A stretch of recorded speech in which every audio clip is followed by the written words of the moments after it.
tu as raison d'acclamer le Seigneur. Oh, acclame-le plus fort que ça.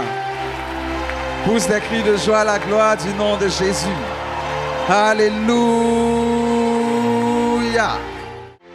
Je voudrais vous dire que ce soir, vous serez vraiment farouchement bénis. J'ai la grâce et l'honneur d'avoir fait la rencontre de notre sœur qui va venir prêcher. J'étais à une prière où c'était moi qui remplaçais un prédicateur, un prêtre. Et cette sœur est venue dans l'assemblée. Après la prédication, elle a prophétisé. Et le Saint-Esprit a mis dans mon cœur qu'il fallait que je l'invite pour la convention. Que quelqu'un dise Amen. Et tout de suite, j'ai demandé le discernement de notre Père fondateur. Et tout de suite, il a dit, non seulement il faut qu'elle vienne pour la convention, et il a pris d'autres dates encore pour elle. Cette femme, il y a 2 ans de cela, elle était encore révérend pasteur. Elle était révérend pasteur chez nos frères réformés évangéliques. Depuis 12 ans, elle a été établie prophétesse. Ça a un ministère de prophète, d'enseignante. Elle parcourt les nations. Et le Seigneur lui donne une sagesse et une puissance qui touche les cœurs, qui guérit les cœurs blessés, qui relève les genoux chancelants. Et ce soir, si tu es dans ce cas, il va te visiter. Alléluia. Depuis 2 années, elle a fait la rencontre de la Vierge Marie et de la présence réelle.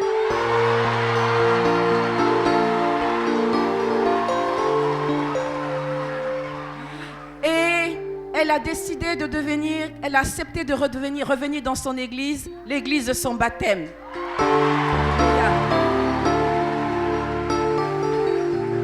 Stella Marie Larocque est une prophétesse. Elle va vous parler en prophétesse.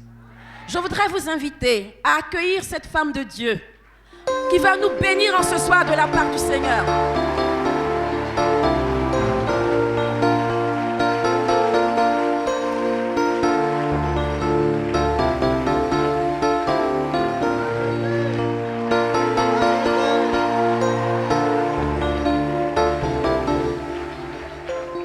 Moi, je trouve que, au nombre que vous êtes, les murs devraient trembler. Parce que la parole, elle nous dit, pousse des cris de joie stériles, pousse des cris de victoire, déclare qu'il est le roi des rois, le seul Seigneur, le vainqueur, le puissant, le majestueux. Il est roi des rois.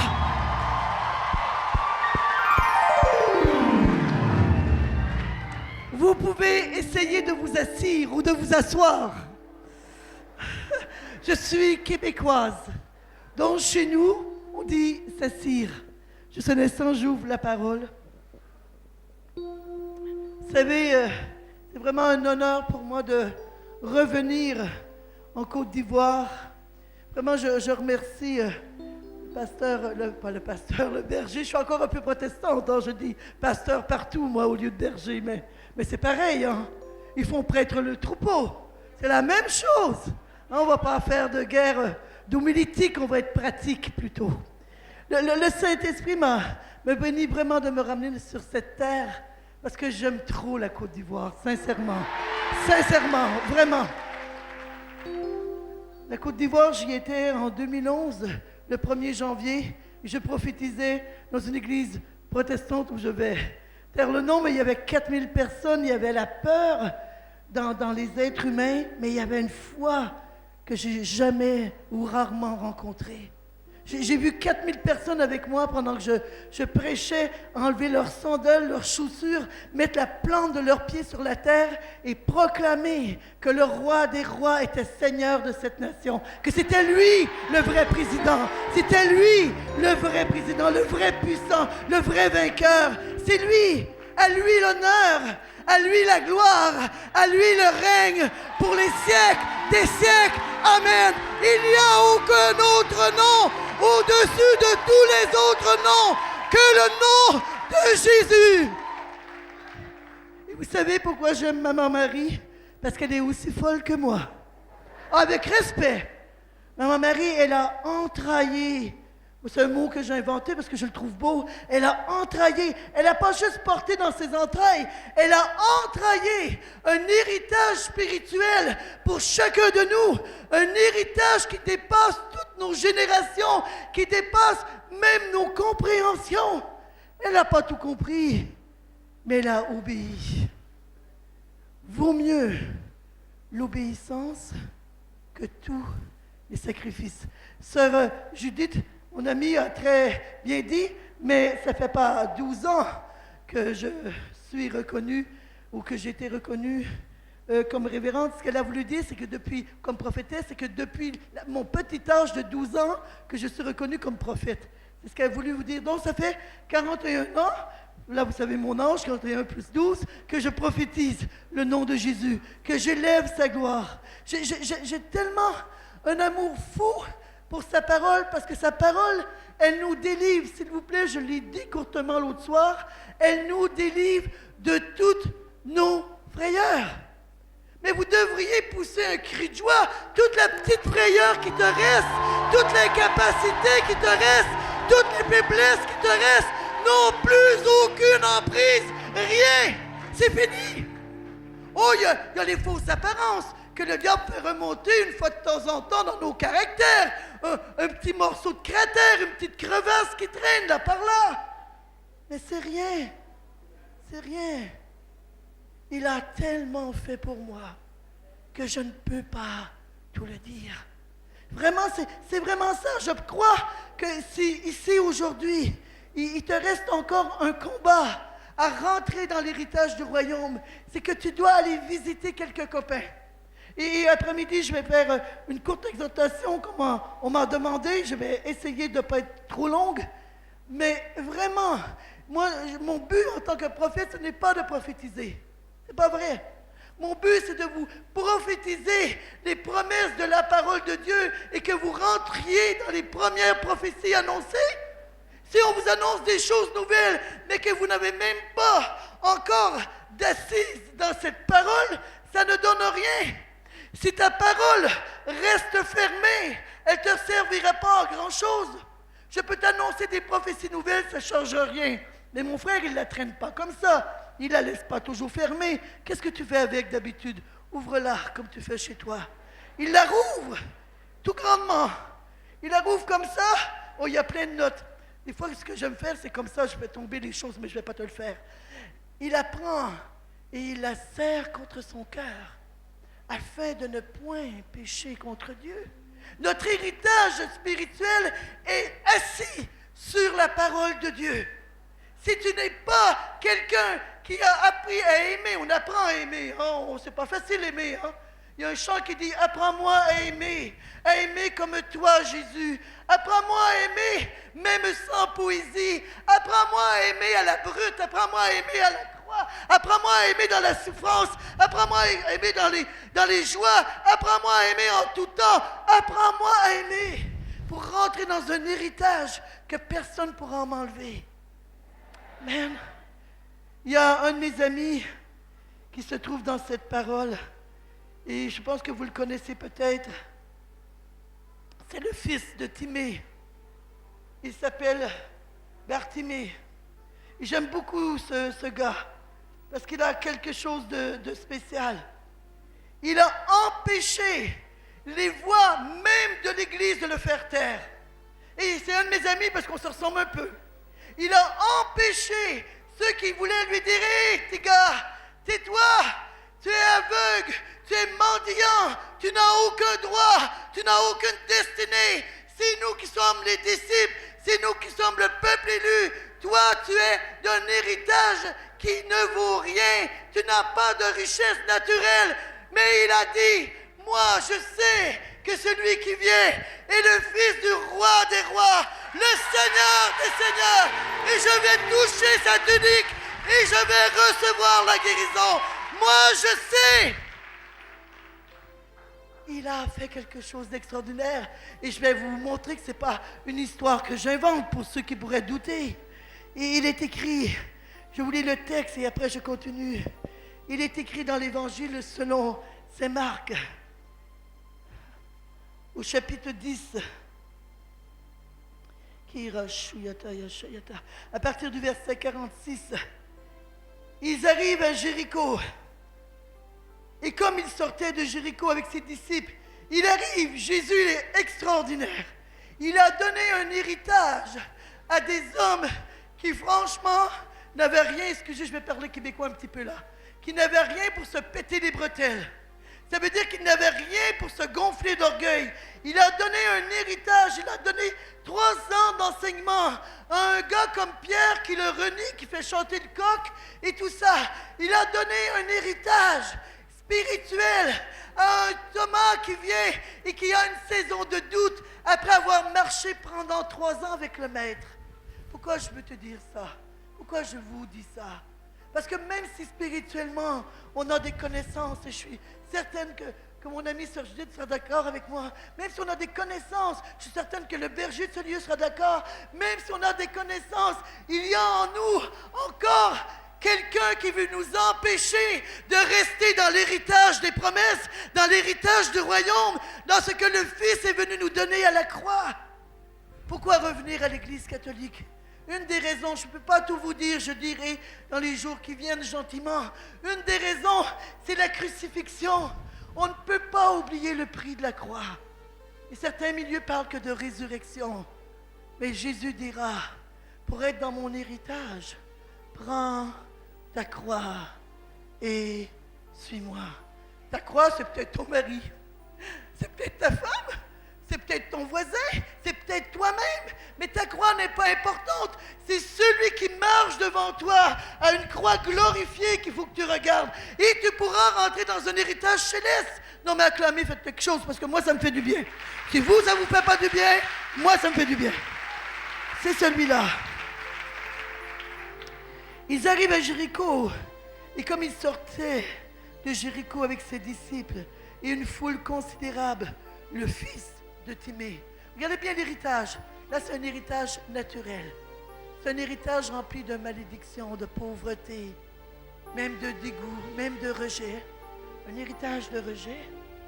Ils sont rejetés. Ils sont mendiants. Mais regardez bien, c'est pas parce que tu as été élu humainement comme mendiant que Dieu ne peut pas te sortir de là et enlever sur toi tout ce qui est opprobre. Regardez bien son histoire. Un mendiant aveugle était assis au bord du chemin. Quand il apprit que Jésus, le Nazaréen, il se mit quoi? Se mit comment? Dites-moi. Non, non, ça c'est pas crié, Sœur Judith. Il se mit comment? Jésus! Il se mit à crier, Jésus! Mais Jésus qui? Attention, parce qu'il y a plein de Jésus en passant là-bas. Hein? Jésus! Jésus, fils de David! Jésus, fils de David! S'il vous plaît, le fils de David veut dire l'héritage des promesses. David est un de ses ancêtres. Il a un héritage spirituel. Il est fils de David. David, c'est un gars parfait. Il n'a jamais fait de bêtises. Il n'a rien que fait tuer le mari de celle qu'il voulait. C'est une petite bêtise. Mais David avait ce désir dans son cœur. Non, mais il faut dire ce que la parole dit. David avait un désir. C'est vraiment rentrer dans le prophétique de ce que Dieu avait annoncé à son jeune âge. Lui aussi, il était tout jeune. Il était même caché. Il était même perdu. Et on ne voulait même pas le montrer. Ses frères voulaient le rôle qu'il avait. Écoutez bien ce que je vous dis. Dieu a préparé pour chacun de vous une place. Et personne ne peut la dérober. N'aie pas peur. N'aie pas peur. Personne ne peut la prendre. Personne n'a pu prendre la place de David. Personne ne prendra la place de Stella Marie Davidès. Personne. Personne ne prendra la place de Sœur Judith Myriam Davidès. Personne. Tu ne peux pas te faire prendre ta place. Alors reste dans la joie de ton héritage. Voilà. Amen. Si vous dites Amen, vous le dites comme il faut, parce que ça ne va pas. Allez-y, Amen. Voilà. Quand il a appris que Jésus de Nazaréen venait, il se mit à crier, Fils de David, Jésus, aie pitié de moi. Il appelle la pitié, moi j'aime mieux dire la compassion. Il appelle l'amour du cœur du Fils vers le Père parce qu'il conduit au Père. Il appelle, il dit, pas, oh, j'ai un problème de yeux. C'est la faute de mon Père qui était aussi mendiant. Oh, c'est la faute du peuple qui ne veut pas m'aider à recevoir la guérison. Non, il ne parle pas des accusations. Il ne parle pas des accusateurs. Il parle à Jésus de sa grandeur de pitié, de miséricorde pour lui. Il fait appel à cet héritage qui dit dans la parole que l'amour brise en nous encore une fois tous les jougs étrangers. Tu auras beau prophétiser, tu auras beau chasser des démons en mon nom, tu auras beau faire des signes, des prodiges, des miracles, des n'importe quoi, si tu n'as pas l'amour en toi, eh bien, tu es comme une cymbale qui retentit. Ça vaut rien. C'est important les signes, attention. C'est important les miracles. J'aime prier pour les gens. Des fois, je me mets un peu les pieds dans les plans. Je fais un appel, tout le monde avance. Et moi, je pense que je vais être capable de prier pour tout le monde. Et là, la sagesse me reprend. Et un frère vient me dire, eh oh, c'est pas comme ça. Mais parce qu'il y a tellement un besoin en moi de montrer que l'amour du Christ n'a pas de limite. On ne pourra jamais arriver à avoir la capacité d'aimer comme il a.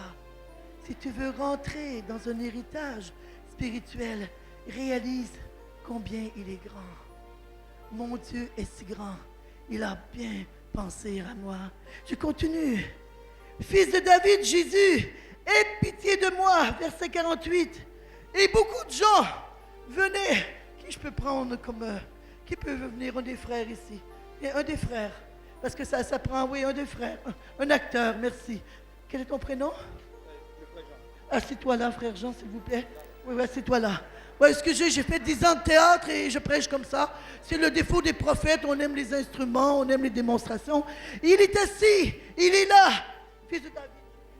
Jésus, fils de David. Il a tout compris, il a crié. Jésus, fils de David. Il est là et il crie, il veut la compassion.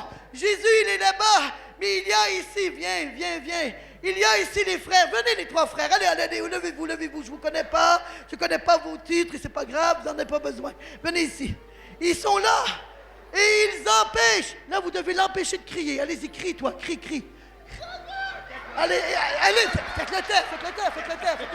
Voilà, il ne veut pas, mais c'est comme ça. Si vous lisez la parole, elle va être plate à mourir, la parole. Elle va être ennuyante. Mais si tu la mets en action, moi je lis la parole, non. Je vais visiter mon ami. Et je le vois bouger. Et je m'imagine déjà la foule. Parce que c'est une foule, c'est pas juste 3 frères. Hein. C'est la foule, c'est des femmes, c'est des hommes, c'est des enfants. C'est tout le monde qui essaie de le faire taire. Encore une fois, faites-le taire. Vas-y, à fond la caisse. Jésus. Allez.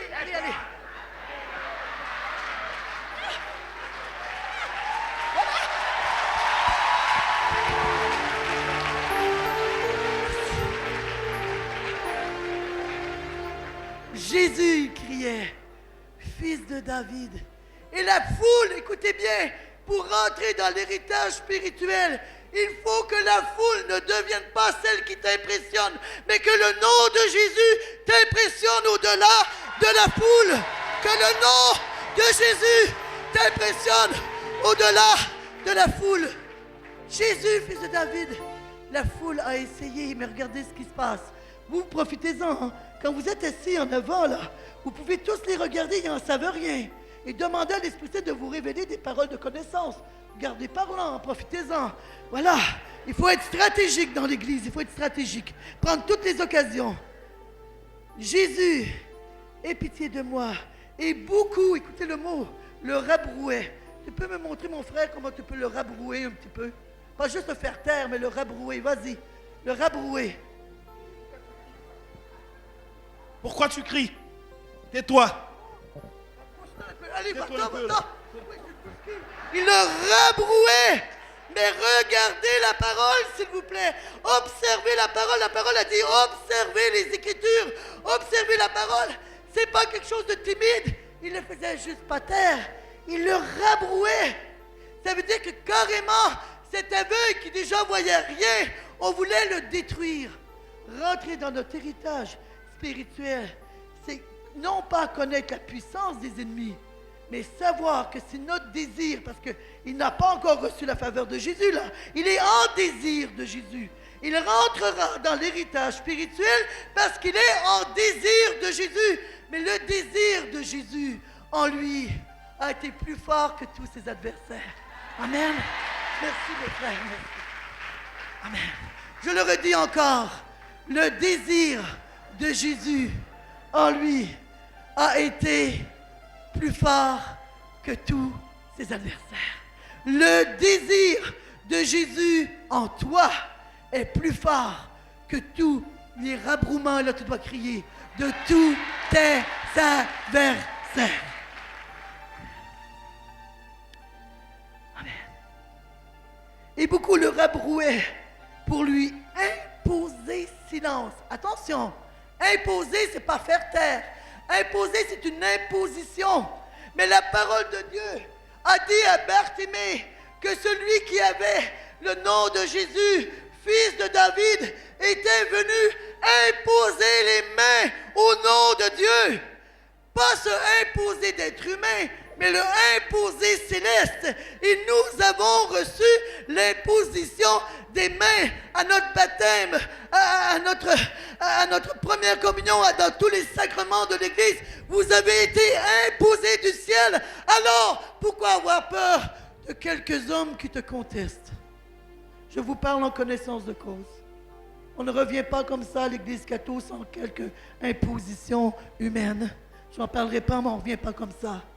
Mais le nom de Jésus est tout-dessus, encore une fois, de tous les autres noms. Dites-moi un amen, faites quelque chose. Imposer du ciel sa volonté sur ta vie. Il était mendiant. Je l'ai dit l'autre soir, je viens d'une famille d'orphelins, d'orphelines, de rejetés. Et c'est pour ça que j'aime beaucoup mon ami Bartimée. Il a fait quelque chose de puissant, parce que je dois rester dans l'exhortation. Moi, j'ai toujours l'impression que j'ai pas assez de temps. C'est affreux, mais bon, j'obéis. Vaut mieux l'obéissance que tous les sacrifices. Fils de David, encore une fois, aie pitié de moi. Et Jésus, qui est là-bas, je ne sais pas pourquoi, mais il vient d'arriver, donc il va faire Jésus. Je ne sais pas qui il est, mais il fait Jésus. Et Jésus, qui il est? C'est qui? C'est qui? Qui êtes-vous? Franck-Olivier Brou. Pardon? Franck-Olivier Brou. Ah, parfait. Moi, je parle français, ça va, je ne parle pas anglais encore. Il vient, et Jésus, il est par là, reste là. Et il y a là-bas mon ami Bartimée, voilà. Il est là. Bartimée, il est là. Et il vient, et Jésus est drôlement troublé. Jésus est troublé. Et oh, il a appelé la pitié de Jésus. Il a appelé la pitié du fils de David. Il a interpellé l'héritage auquel il avait droit. Il a demandé la grâce. Jésus n'est pas sourd. Dis à ton voisin, Jésus n'est pas sourd. C'est le fils de David. Et Jésus, ce qui le dérange, regardez bien ce qui le dérange. Je vous lis mot pour mot ce qui est écrit. Et beaucoup le rabrouaient pour lui imposer silence. Mais lui, il criait. Écoute mon frère, il criait encore plus fort, encore plus fort. Jésus, fils de David! Jésus, fils de David! Jésus, fils de David! David! Jésus!